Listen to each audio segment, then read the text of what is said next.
thank you everyone so much for joining. We're excited to present to you tonight our show, which we're calling Academia versus Industry, a tale of two, it says roommates, actually they were housemates. And we have a great conversation for you this evening. So I wanted to introduce our speakers. So our moderator is Arika Moses, who is, she has a PhD from Yale in chemistry from 1998. And then our speakers are Kevin Gardner, who has a Yale PhD in molecular biophysics and biochemistry, otherwise known as MBNB, from 1995. And then his housemate, Vic Myer, also Yale PhD in 1995 in MBNB. And I'm going to actually hand over to Arika, and the speakers will give much more sort of detailed introductions. But right before I do that, I just wanted to make a quick plug for Cross Campus. You guys who have joined some of these shows before are probably used to that, but just want to encourage you. We've got this wonderful resource called Cross Campus that any alums can join, and students are on there as well. And it's a wonderful networking tool for professional use, for scholarly use, and for social use. And it's just a great way to meet people. And if you're ever putting together something like this, you can find wonderful speakers. So please, if you haven't checked out Cross Campus, you can take a look, that'd be great. And there's some exciting announcements coming in the spring with more functionality and more exciting features for alums. So with that, I'm going to hand over to Arika. Thank you so much, Rami, and thank you everyone for joining us for Careers, Life in Yale this evening. We're going to start out with introductions, and I graduated in 1998 with a PhD in chemistry, and I actually really left. I went very far afield of some of the topics that we're going to be talking about tonight. I went to work for a seed stage venture firm, and my first job was really to seek out promising technologies in the university setting that would be applicable to start companies with. And I spent a few years doing that. I identified a technology that the venture firm decided was worthy of investment. And I spent the next 11 years as the chief scientific officer, first, of course, the founder and first CEO, but mainly the chief scientific officer of that company. It was actually also in a completely different field from my PhD. It was actually a biomaterials company. And so I like to joke that I actually have a PhD in biomaterials too at this point. We ended up commercializing what are considered to be drug-eluting devices. So these are devices that have a coating with some kind of an active substance in them. And my favorite part really working at Tyrex was seeing it grow, of course, but learning about all the different processes that are involved in growing and building a company, everything from regulatory and clinical to manufacturing and controls. After what seemed like forever, because it was forever, it was about 14 years, the company was eventually sold to Medtronic. And they actually just celebrated their millionth implant of our device, so that's very exciting. And when I left there, I had the opportunity to join another venture firm, and I ended up starting another company, also a biomaterials company, this one in the plastic surgery space. And I spent a lot of time with surgeons and doctors. And again, that was really my favorite part of starting the company. And that one is now owned by Becton Dickinson. So when I graduated from Yale, I would never have said I would become a serial entrepreneur, but I guess that's what I need to call myself at this point. So, and I'm delighted to introduce Vic. Would you like to go first? Tell us a little bit about business. Yeah, so thanks, Arika. Vic Myer, glad to be here. Nice to meet all of you. Graduated from Yale in '95 with a PhD in MBNB. I was fortunate enough to be in the lab of Joan Stites, and so had a really great experience there, trained by Susan and David, who are on the call, so I thought I'd give them a shout out.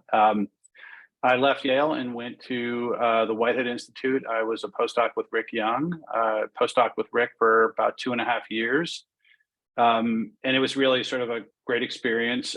We actually ended up doing a collaboration with a company called Corning. I'm sure you guys have all heard of them. That's where I got my first taste of what industry was like. And so I really was in a fortunate situation where as a postdoc, I got to collaborate with industry scientists. Ended up taking a job with Corning. Then I worked for Millennium for a while. I did a small startup company in 2001. And then I ended up at Novartis when Novartis moved their research to Cambridge. I was at Novartis for 11 years, learned a ton there, ended up leading a big technology platform group. I think it was about 220 scientists. We had about 100 active programs, sort of a lot going on. I was there when the whole CRISPR sort of thing happened and people started understanding what CRISPR was, and it sort of hit our radar as something really interesting. We did the Intellia Caribou Novartis deal out of my group. And then I promptly left and joined Editas Medicine, which was the competition. I was the chief technology officer at Editas for 4.5 years. Really great experience. I joined the company when we were a Series A company and we were about 30 employees. Took us all the way from being sort of a really early preclinical research company to having the first allowed in vivo IND for CRISPR-based therapeutic. Grew the company from 30 people to a couple hundred people and took us through an IPO. So really interesting sort of experience. Ended up leaving there, went to Atlas Venture, where I knew some of the partners as an entrepreneur in residence, spent about a year thinking about different ideas, and then got tapped by some of the founders from Editas, so I knew, and some of the scientists that are that were starting a new company in the epigenetic editing space, and ended up going there a little bit over 2 years ago. The company is called Chroma Medicine. My title is President and Chief Scientific Officer. And so I'm basically responsible for all aspects of the science from concept through execution. And we can talk more about what that means, but that's where I am today. Thank you, Vic. Kevin? Thank you, Arka, and thanks to everyone for joining in today. It's a real privilege to be able to be part of a discussion like this. So my name is Kevin Gardner. As with Vic, I graduated from MB&B with my PhD in 1995. Did my PhD with Joe Coleman, doing a mix of structural biology and biochemistry on a variety of metalloproteins. That turned into a conventional academic postdoc, actually in the lab of another Yale alum, Louis Kay, at the University of Toronto, where I spent 3 years helping specific kind of structural biology method, nuclear magnetic resonance, or NMR, work even better on even larger systems than it had ever really been tried on before. That turned into a fairly conventional academic career in some regards. I started as a professor at University of Texas Southwestern Medical Center in Dallas in the Department of Biochemistry in 1998, and over a 16-year period went up the ranks there. And then in 2013, took a job with the City University of New York, or CUNY, taking advantage of a chance to be able to return back to New York, open up 20,000 square feet of brand new research space at a place called the CUNY Advanced Science Research Center, on a city block that is probably the best block in the United States for structural biology, because it includes part of CUNY, part of one of the CUNY campuses, City College of New York, and critically a 9-way academic consortium called New York Structural Biology Center. So in aggregate on our block, we have roughly $200 million worth of equipment for NMR, X-ray crystallography, and cryo-electron microscopy, which are the tools in trade for structural biology research.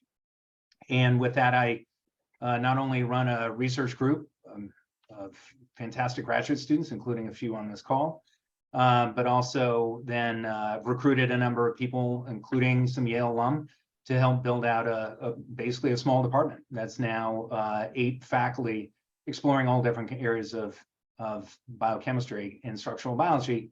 My specific piece of which is trying to understand how cells know what's going on in the world around them. So if we stopped right then and there, you might be asking yourself, this guy came into the wrong Zoom. What's going on here with this? Because this is supposed to be academics and industry. And Arka, I like the way you phrased it as a serial entrepreneur. I would call myself entrepreneur curious at first, and then increasingly closer as a series of 3 different inventions out of my research have gotten more and more developed towards commercial products. The first of which was a technology when I was a postdoc, a new way to put stable isotopes into proteins in a very specific way, enabling them to make those samples more amenable for structural biology, especially NMR and mass spec research. The lab I was in did not patent the technology, other people have. And so as a result, I get a nice thank you and warm feeling in my stomach from various people in the field and say, boy, that was something where I think we could have done that a little bit differently. Iteration 2 was a project that started asking how cells from flies up through us know if they've got enough oxygen around them. That response, called the hypoxia-inducible factor, or HIF pathway, is absolutely critical for normal physiology. When it goes awry, you develop a 70% chance of getting cancers of the kidney, pancreas, CNS, and retina. And my group then, on its own, and with a group of academic partners, ended up developing small molecule ways that might be able to inhibit this HIF factor at times of our choosing. That turned into a startup company that, let's call me a founding consultant of, that I saw everywhere from a crazy idea to initial hires to 60 people and phase 1 and phase 2 of inhibitors from our ideas, turning into a 2019 acquisition by Merck, leading to that becoming a commercial product called belzutifan that's in the clinic now. Iteration 3 is asking how, and that got me closer, but really even more curious. And so third iteration was going through and asking how bacteria and plants know what time of day it is, but whether there's enough light in the world around them. That turned into a fantastic startup company I was CSO of. The CEO, Laura Motomena, is on call with us tonight. Glad to have you here, Laura. And we spun that out with some support from a variety of great mini MBA type programs here in the city of New York. And like many good startup companies, is a great idea, I think, before its time. It had a short life, but I think we learned some really good things out of it, and really proud of what it did. So I'm an academic. That's who I am and what I do. But I'm fiercely proud of the fact that ideas that we've got it's always been important to me that an idea or method starting in our lab has got to be useful for somebody else, or why are we doing this? And a component of that critically to me has been commercial application, whether for biotech or for therapeutics. That's who I am. Looking forward to discussing all this and many other directions more from here. Thanks.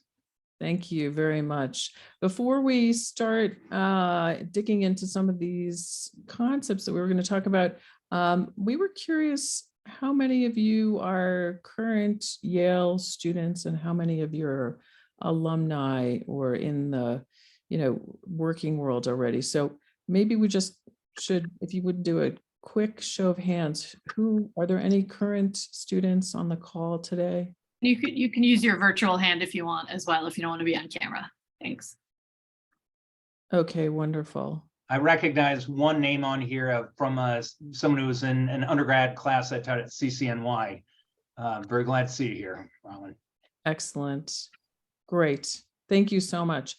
So it does look like we have primarily either alumni or people who are working now. So I think one way we should start this conversation, even though we really want to talk about, how you got here, is just maybe if you wouldn't give us a little bit of an overarching generalities, what do you see as the difference between academia and industry? And I know, why don't you start, Kevin, or just tell us what you think, is special about academia. Yeah, so I think something that I think is special about academia is having a longer leash to be able to go pursue a crazy idea. Can't be completely crazy. I think in common with industry, somebody's got to pay the bills. And if we can't convince the NIH, NSF, a private foundation, et cetera, that our idea is worth something, then it too will wither and die and will not be done. but I think timelines are longer, and the flexibility to go chase down certain ideas is more generous over in the sector. Even though I think, I'll be frank, and I see several academics on the call, I think NIH, NSF, and the other big agencies don't do that perfectly. I think there is still more flexibility to do that within the academic sector than within the industrial. And do you think that NIH and maybe NSF as well have gotten more interested in applied research over the years, as opposed to what we would consider primary or just general research for research sake? I think they throw a lot of money around towards translational research. How effectively that is or isn't done, I think is an entire call unto its own. Thank you. Yeah. And Vic, industry versus academia? Yeah, I mean, I sort of agree with Kevin. I'm almost going to maybe disagree a little bit. I think it's very probably context dependent in terms of how much leash you get and how much freedom you get. It just sort of depends where you are and what the financing looks like. Are you in a small company where you have very aggressive timelines and you're trying to conserve cash? Are you in a big pharma company where you're being encouraged to innovate? You can sort of see this in all sort of different flavors. So I do think it's very kind of context dependent. I know when I was at Novartis and we had a very large group and a lot of freedom.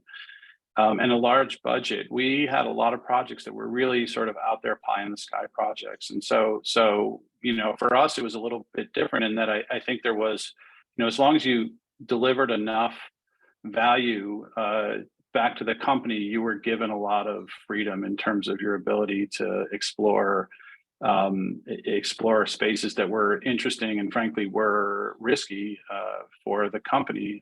So it wasn't just that you were told you must work on this target for this indication and you did that. There was a lot more of exploratory sort of freedom there. So I do think it's a little bit context dependent. And I think, as Kevin was sort of mentioning, I do think in the academic world, the way I imagine it at least, you are on a bit of a treadmill of having to publish the right papers in the right journals and know the right people and give the right presentations so that you can continue to get the right grants so that you can fund your lab. So I think there's probably a little bit more pressure than in terms of my interpretation would be there's actually probably a fair amount of pressure to continue to publish exciting research to garner continued funding. So I actually would argue it's not so different from that perspective. I think one thing that industry is different and I think special, sorry, Kevin, to disagree with you, but actually what I find super interesting about industry versus academia is, I think in academia, you often get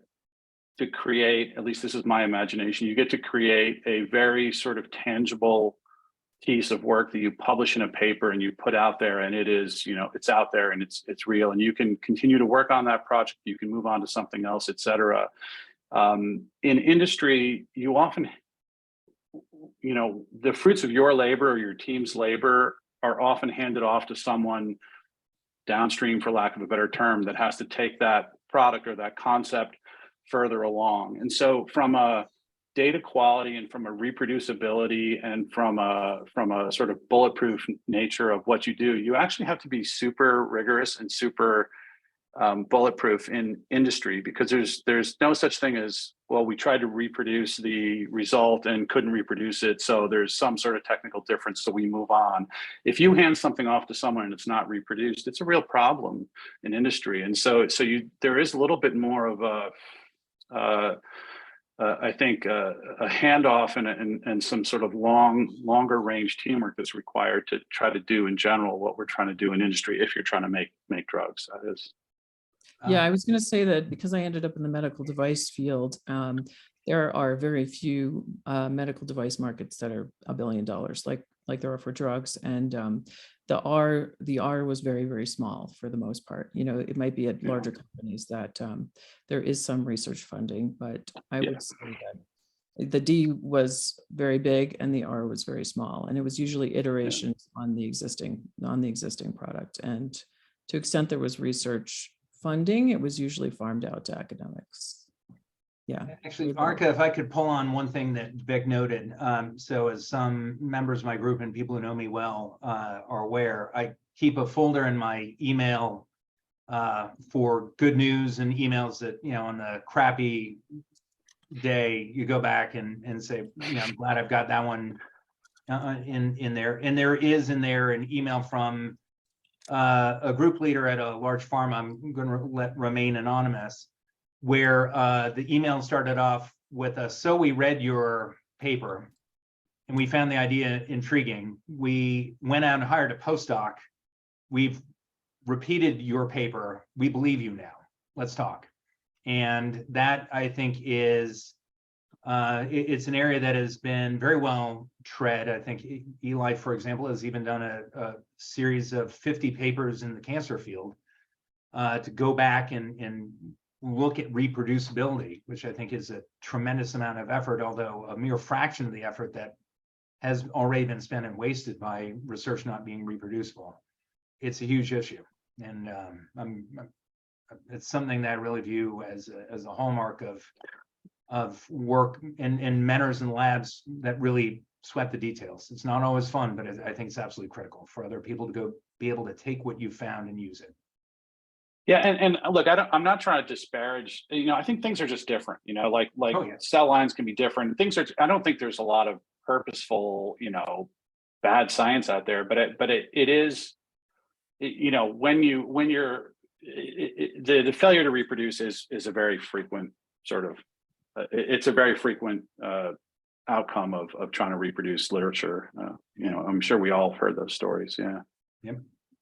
Oh, we just got a great and relevant question, which is, are the challenges of getting research grant funding and finding investors for product development similar or different?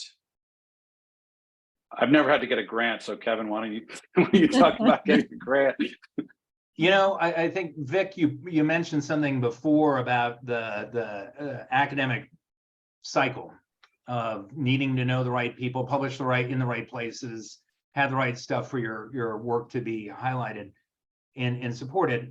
While I would agree with that, I'd actually say I found, as we went through the second of the companies in particular that I really want to highlight, was a company called Peloton Therapeutics, came up as a spin out of my work and some other labs at UT Southwestern Medical Center looking at small molecule therapeutics directed at cancer targets.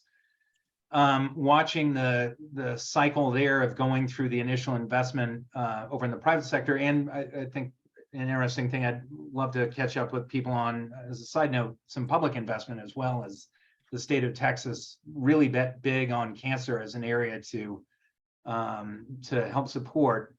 I've got to say, I found the private equity and VC area to be equally, if not more, clubby, with real high bars on kind of who had the keys to the kingdom by skins on the wall, prior success.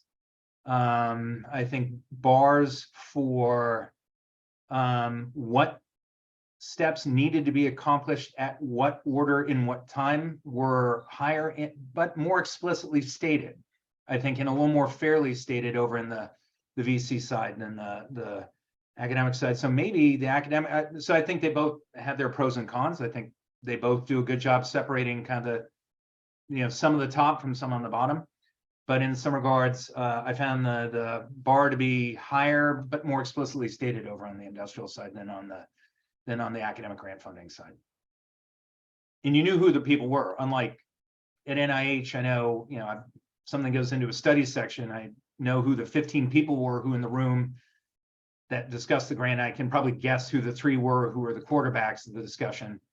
And at NSF, they're completely blind. At most private foundations, we have no idea who's seen the proposal. I did appreciate the forthrightness of at least a set of people over on the private venture funding side, where I knew who the people were who were making the decisions. That transparency really much appreciated. Yeah, I think that's right, Kevin. And maybe I'm just sort of restating in different words, but I think when you talk to VCs, they want to, of course, the science is front and center, and they want to know where did the science come from? Where is it going to go? And how are you thinking about taking it to where you need to take it? But that's, you know, that's only like one piece of the pie. It's kind of a horse and a jockey sort of thing. And it all depends on which firm you're talking to, et cetera, but they actually really evaluate the quality of the management team. So is this a jockey that's going to be able to take that horse and ride it around the track a couple times, right? And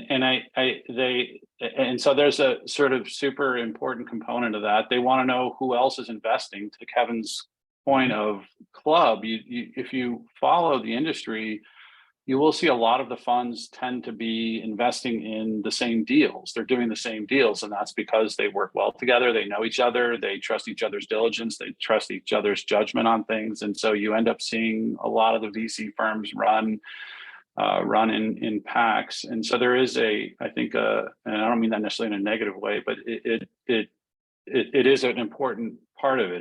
It's not just what's the science. And so it's not sort of a blinded peer-reviewed discussion. It's there are other very important components of it, like, you know, who's the management team now? Is this the management team that's going to be able to take this to whatever the next thing is, the next fundraising, the next clinical milestone, et cetera? And who else is in the game with this group? And is it a group of investors that have behaved well with each other in the past, or are there people in there that have behaved poorly? Are there people with zero experience in biotech who have made, if you're investing in biotech, that may have a very sort of different understanding of time horizons than someone who does have experience in biotech? So there are multiple sort of components that go into getting the investors lined up and excited.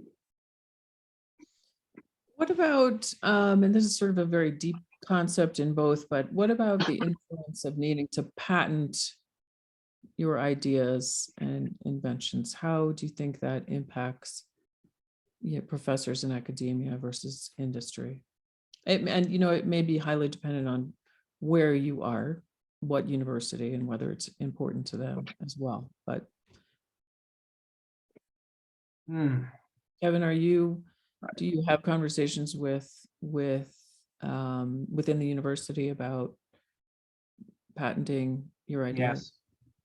Yeah, I do. And I think it is, I do.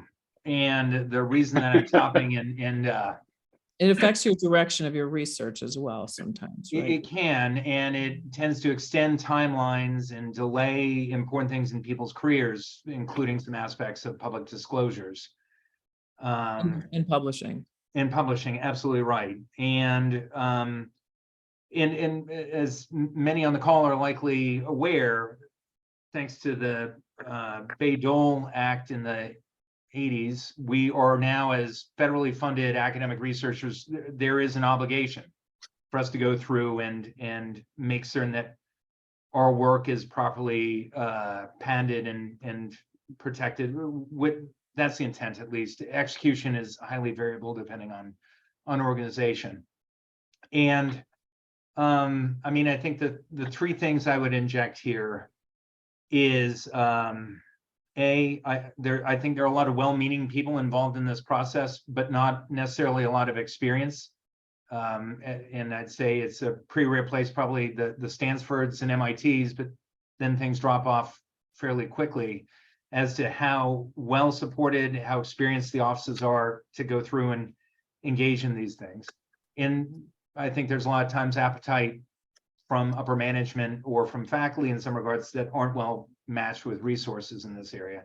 Thing number one. Thing number two, you know, one thing that I would go back until the 1995 version of me graduating from Yale, you know, the bag of tricks I had on cool NMR experiments or the better way to go do a protein expression or something like that, that's all great.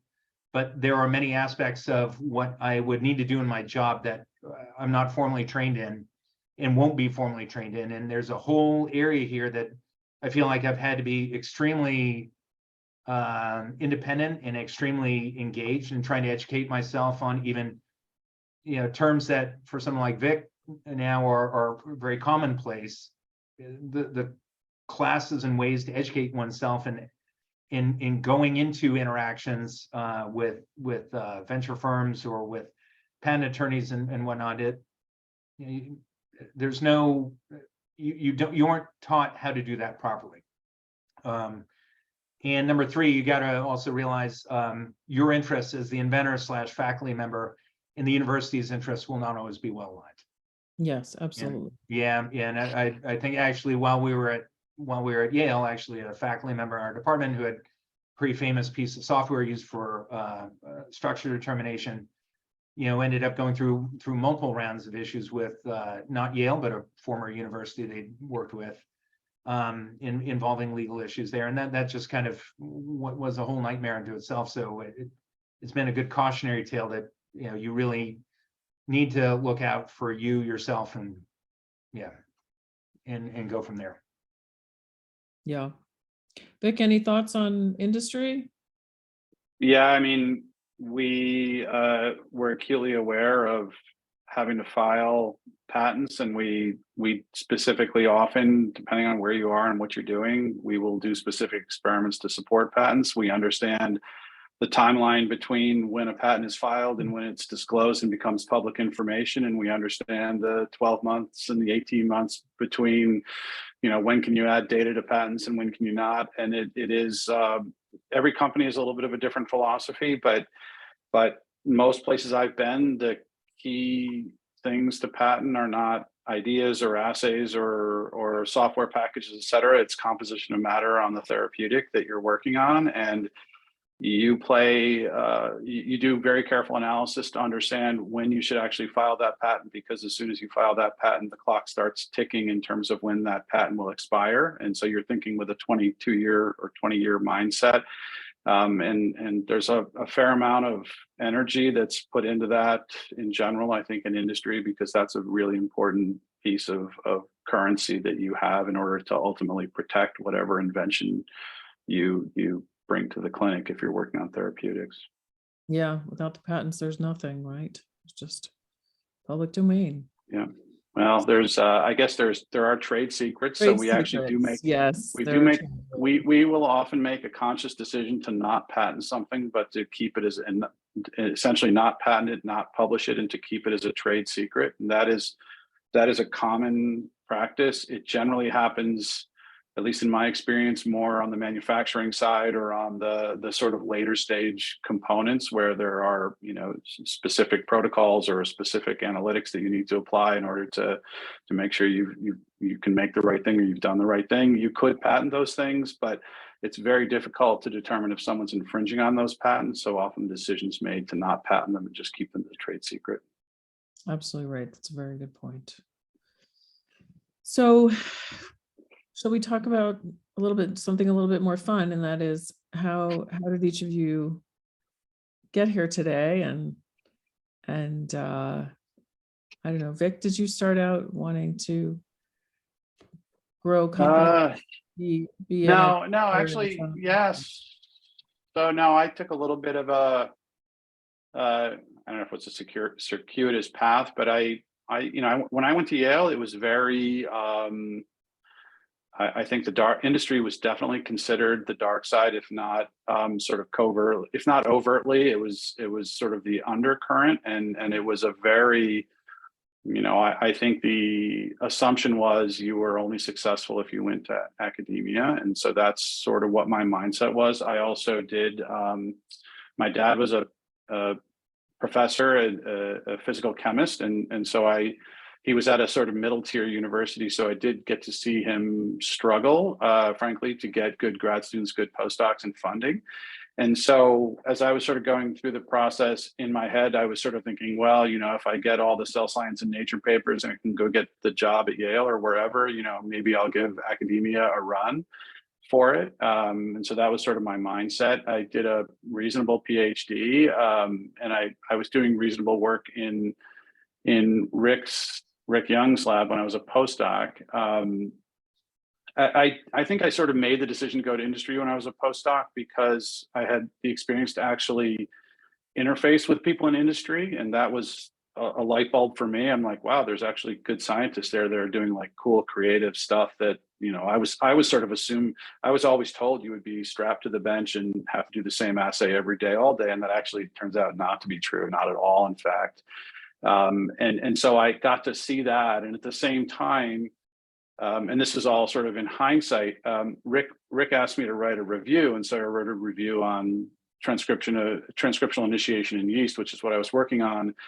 And I just remember that being an absolutely painful exercise. I hated every minute of writing that review because I just didn't have the passion for it. And so what I did have the passion for at the time is I was doing some biochemistry on a genetic strain of yeast, and I was purifying repressive complexes. And I remember the feeling of sort of satisfaction of actually moving that project forward. I really loved that, but I hated writing about the big picture of yeast transcription. And I sort of thought to myself, that actually tells me, like, and this is all my imagination as a much younger person, but you really have to like love the big idea and want to dedicate, you know, you really have to have passion to understand, like, how does transcriptional initiation work? I just didn't have that.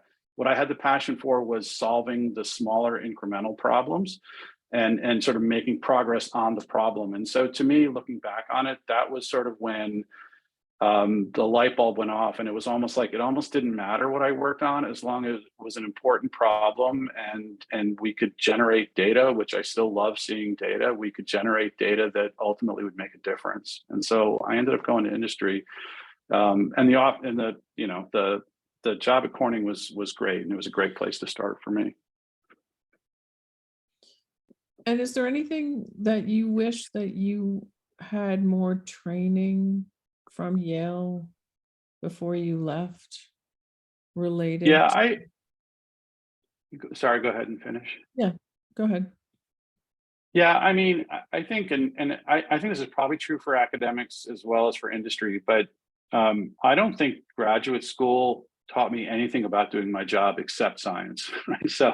So I learned how to include the right positive controls and negative controls and analyze data and think about science and read about science, but I didn't learn how to manage people. I didn't learn anything about myself and self-awareness. I didn't learn how drugs were made. I mean, I didn't even learn the basics, you know? And so I think Yale did a great job of teaching science, and I learned a great job, and I was trained in a great lab with great people.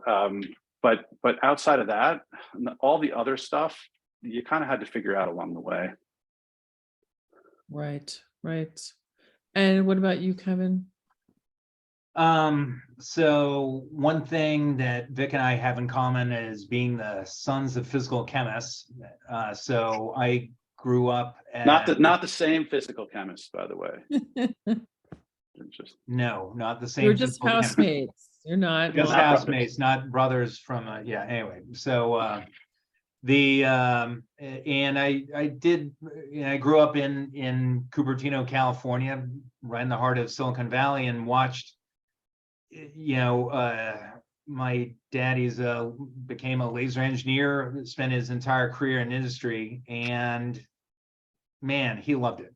It was a great fit for him to be in, I'd say small to medium-sized companies in the area. And then I did my undergrad at UC Davis, right by, you know, West Coast Biotech Central, and had, you know, did my summer internships at a drug company that doesn't exist anymore called Syntex, became part of Roche. Buddies were at Genentech. We went to Genencore on tours. I mean, it was just this wonderful kind of shot of academics and industry or yin and yang that work well together. And then, as with Vic, I ended up coming to Yale, and with all due respect to a lot of great things that were going on there, the way that I think people who went into industry and the field overall was viewed both explicitly and implicitly, it was not favorable in the least. And I'm really glad I came in with those, you know, very much, you know, in my DNA, really ingrained ideas that there's a different way here. So I went up to Toronto, and I've got to be honest, as I was wrapping up in Lewis's group, I was looking to be putting applications out to both academics and industry. And in industry, for me, does require a big infrastructure. We need large overgrown thermoses and magnets at millions of times Earth's magnetic field and blah, blah, blah, blah, blah. So that means you're not in small startup companies, you're in biotech, established biotechs or pharma. And, you know, just kind of the timing was right, I think, for a lot of the places I was most excited about, including some of the labs that we were competing with on my project were labs at BMS and Abbott. And it wasn't that we were trying to develop drugs, is, you know, they were funding some very fundamental research over in NMR and how it could be used for characterizing protein structure, function, and dynamics. And just my timing was right for them to either not, you know, the major companies that were in the area to not be hiring, or that had someone who I could see from afar was not a good person personality-wise for me to think about working for, et cetera, et cetera, et cetera. So I, you know, it was in many regards, I even late in my career in some regards, you know, completing postdoc, really saw academics and industry not as, you know, one being heaven, the other being hell, but both of them having a lot of things that really excited me. And just the academic opportunities were much better at UT Southwestern and some other competing places. And I felt very, very fortunate in my career that I've been able to, again, home base for me is academics, and the PhD training, thinking to your point here, did prepare me more. I learned how to teach, I learned how to do, you know, write proposals and write papers that are the bread and butter of what I do. Although there were a lot of things that were still untaught. And I think one thing that I think the PhD really doesn't give enough credit for is learning, you know, teaching people that you can learn all kinds of stuff if you put your mind to it and find the right people to learn from. Yeah. So those have been good things. So I've been happy to live in this kind of dual world, home base as academics, but being able to, you know, work with starting companies, be part of companies as they've gone through various aspects of growth and even growth and decline, and to be able to influence some public decisions on how to help make Dallas, Texas, or the state of Texas or the city of New York better places for biotech. That's home base for me. I love it. It's been fantastic. Excellent. I think, and I agree with both of you that I don't think that during my PhD, we didn't get any career planning advice. We didn't get any help. And I think there's a lot more of that now. We didn't really get much career exposure, right? It sounds like both of you had parents who were in industry, and so you probably knew a lot about that. But I do agree with you that we did not get any career exposure. And I too left Yale feeling as if I wasn't sure I was qualified for any job. I could type 85 words a minute. So I thought I could be a secretary. I'm exaggerating a little bit, but I think they're doing a much better job, not only through this Careers Life in Yale, but there's an entrepreneurial institute. I think there's a 3-minute thesis competition. I heard some great, concise 3-minute pitches from graduate students that I don't think we would have ever been able to do when we were there. You know, what's missing from a PhD is timelines, deadlines, you know, discrete outputs. Except for I'm done and I've got my PhD. So we have another question, and that's from Cheyenne. She said, compared to the dark ages of the 1990s or the 1980s, when she went to Yale Medical School, are we seeing a substantial percentage of PhDs and MDs going into industry instead of academia? I would say probably not. I would say, but you know, I think what I have heard from some of the kids at Yale is that they're interested in doing more along the lines of what, you know, what I'm doing. They want to be entrepreneurs, or they want to start their own companies, or they want to go work in finance, or, you know, a lot of these other places. So I would actually think we're maybe losing talent to both, you know, from both industry and academia. But what do the two of you think? I'm seeing a fair number of PhD. I'll speak to the PhD side more than the MD side. That's where I have much more data. We are seeing a greater acceptance of PhDs going into industry than I recall from the times in the 90s. So I'd say, yes, I support that with the limited window I've got from UT Southwestern and from New York. Is there a fear? Hell no. I think it's fantastic. I look at the people who have come through my lab and chosen to have me as a mentor, and I want them to feel like they are using their skills, interests, and talents to be able to go and be productive. And whether that is in academic research, industrial research, or other areas, if it's a good fit by them, I think that's fantastic. We still have, over on the professor side, or we go out and look, we still have 50 to 100x more applications than we have spots available. I'm really not, I have no worry about academia going hurting in that regard. We do have one more. We have another question from Jeff Feldman. Can you unmute yourself, or do we need to unmute you? No, I unmuted myself. Okay, great. Thank you so much. And yeah, really interesting show tonight. And at the end of my statement, I think I'll have a question mark, but I just think it's great, the platform. I actually have a PhD as well. Prior to getting my MBA at Yale, I have a PhD in material science, polymer science. And just to tie in some of the thoughts that you folks had. So I was at the Institute of Material Science, which is part of University of Connecticut in Stewart.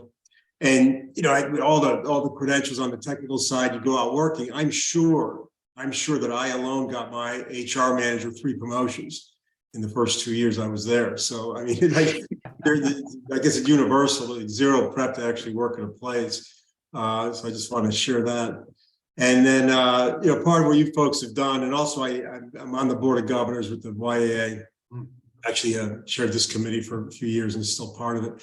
And I do a lot with students, undergrad students and GMP students. And because I got the combination of PhD and the MBA, I constantly get questions about that transition and how to go. And, you folks, you're at a mature part of your careers as well. So I know this resonates. So the prime question I always get is, well, couple questions, like how'd you make the transition? What were the trade-offs and so forth? And I always try to explain to them that, there was a major change. So in the technical area, you solve that technical problem. You have that moment like where Rocky finally gets the chicken. And, you're of a certain age, the movie, you remember the movie and all that. It's just a high. It's just a tremendous high when you solve that technical problem and no one else can really solve it. And when you go into at least the business side, right? I've been a founder of companies and I worked in venture capital for several years after coming out of Yale. You don't really have that aspect anymore. You kind of give that up. So I'd be interested in thoughts there. The other piece, if you guys want to comment on it, I think Arka, you were just talking about students, what they're doing today, especially at Yale. There's a lot more platforms for entrepreneurship than there were. When I was there, it was all in beaten pathway. You had to carve it yourself. But they all want to, the freshmen been there for one semester. They want to go out and, do this or be at a venture firm or do. I said, your best bet is go to a large company, get some experience, learn how to do things. So I still think that's the right answer. And that's usually what I tell these folks, but I'd be interested in any thoughts you had on either of those comments that I made, the trade-offs or just talking with young folks. But this is really, really nice session tonight. I tend to agree with you. I think the pendulum has swung in the opposite direction. The kids come in and they want to leave without any on-the-ground experience, without any experience actually thinking about making, doing, and they just want to, I guess there's a perception that it's more interesting or there's more high profile to just go work in venture or be an entrepreneur. So I agree with you. I would tell them the same thing. I do. I think it'll be interesting to see if younger people want to keep doing that. That was great in the last, since 2008. I think it's probably been great to be in venture. People who are in venture right now, not so great. So the money's tight. It's a lot harder to raise money this year than it was just a year ago. I can tell you that because it's about half my job is raising money. So I do think it'll be interesting to see over time, depending on what the markets do, how people sort of feel about going right to venture. We'll see.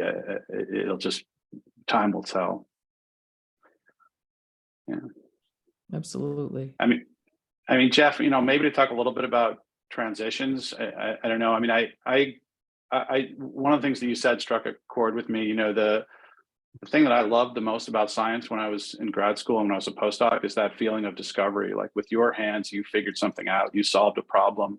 I think the biggest challenges that I've seen, and for me, is you go from having that thrill to then managing someone else who's going to do the work, to then managing someone else who actually has the ideas, who then manages someone else. And then you get to a point where you're actually managing a bunch of stuff and you actually can't do those jobs. And I shouldn't say that because we're being recorded, but you start, as you move up the food chain, assuming you're successful, you start managing a lot of areas where you actually couldn't stand in and do the job if the people in that group got hit by a bus. And for me, it's, the bioinformatics and the hardcore statistics and computational engineering. I manage those people, but I can't do their job, And so every one of those transition points, I think, comes with a little bit of fear factor. You got to sort of figure out how to essentially manage things that you don't understand, or give up that feeling of discovery and that ability to really direct at the very sort of focused way. And you start having to figure out how to not be directive, but be more motivating, set goals and motivate instead of tell people what to do. And so there's a whole sort of transition that I think you have to go through, or ideally you go through as you sort of mature in industry. It's probably not so different in academia, but particularly as academics start doing much larger and more complicated group projects. But that to me, what you said struck a chord around the transitions piece. So we only have about 7 minutes left. So we have talked about the transitions, and I really think that Jeffrey, your additions are very, very valuable. I didn't know if either one of you had any closing thoughts that you wanted to share with us. Closing thoughts I'll go for. As I've alluded to a couple of times, over in my area for biotech, the Kings of the Hill are obviously where Vic's at with Boston, Cambridge, and out in the Bay Area. And for very good reasons.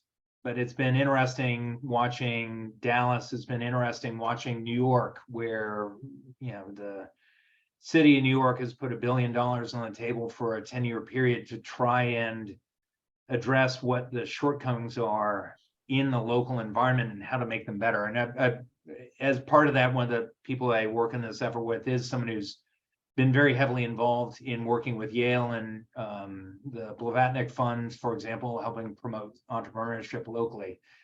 It is, it's neat seeing that, because I current New York trainees on the call and otherwise, a lot of people would like to get more involved in biotech, but for a variety of reasons have trained in places other than Boston, Cambridge, and San Francisco. So I'm kind of curious to see how all that plays out. Where will those sites that have aspired to go from okay to good, or good to very good, where will they be 10 years from now? And how well will they be doing that together with their local academic organizations or not? I think looking over the history over the past several years, I think many of us who have been in this business can imagine other cities or other communities that have tried this, some more successfully than others. Yeah, and a corollary to that, I was very impressed. I mentor high school students just north of New York City, and there are actually New York City-based programs where they reach down into the high schools to try and train, other underprivileged kids or kids who would not necessarily be exposed to science in biotech summer programs. And I think that's just fantastic. I haven't seen that anywhere else. So kudos to you and the city. And Vic, any other comments or thoughts?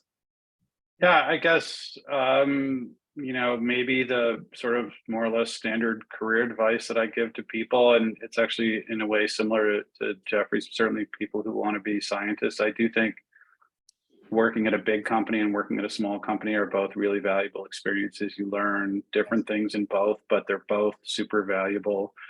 The other thing I'd say is, high quality science is table stakes. You have to be good at science. So let's assume everyone's good at science. If you want to be successful, invest in the other things. Invest in understanding yourself and what really motivates you. Invest in your network. Invest in collaboration. Invest in how to be a better team player. And I think part and parcel with that is don't be a jerk. It's a really small world, like really small world. Like I guarantee, it's like the Kevin Bacon game. Everyone knows everyone, and people can find out about you with just a few phone calls or emails. So don't be a jerk, because it'll catch up with you. And it took me many years to learn that, by the way. And some people probably think I'm still a jerk, but it really doesn't pay. It does not pay in the long run to be overly aggressive, or to be, to try to always win every battle, honestly. The fact that we've got two former housemates on a call like this, I think is a great exemplar of that, and encourage current students to, without naming any names, make certain your very long-haired cat stays in a different part of the house. Just saying. Well, I think the other thing that the two of you have really shown is that it probably, in the long run, whether you go into academia or industry, or any number of other fields, what's really important about the PhD itself is the training that you get. Aside from the training that we have discussed that we don't get, but obviously that is a learnable skill later on. But the PhD training itself is priceless, really, to be able to have the opportunity to learn how to study a very complicated problem, put together a hypothesis, work with people long-term, have an advisor who may or may not be a little different, and come out the other side and take those skills almost anywhere you want. So, well, thank everyone very much. If there are any other questions from anyone? I don't see any hands raised. So if not, we will close. And I just want to say thank you so much, Vic, and thank you so much, Kevin, and thank you, Remy and Jeff and Anna Barry, who's not on the call, and all the other Board of Governors who are on the call, and everyone at Careers Life in Yale for putting this series together. It's been really fantastic, and it's nice to see Vic and Kevin and the rest of some of my other former grad school colleagues on the call. So, and Happy New Year, everyone. That's great. Thank you so much, Arica. And just as a reminder, if you want to relive this wonderful hour, the recording will be available soon. And we do have shows every week. The themes vary, but we'll have another on career in about a month. But thank you, everyone, and Happy New Year to all.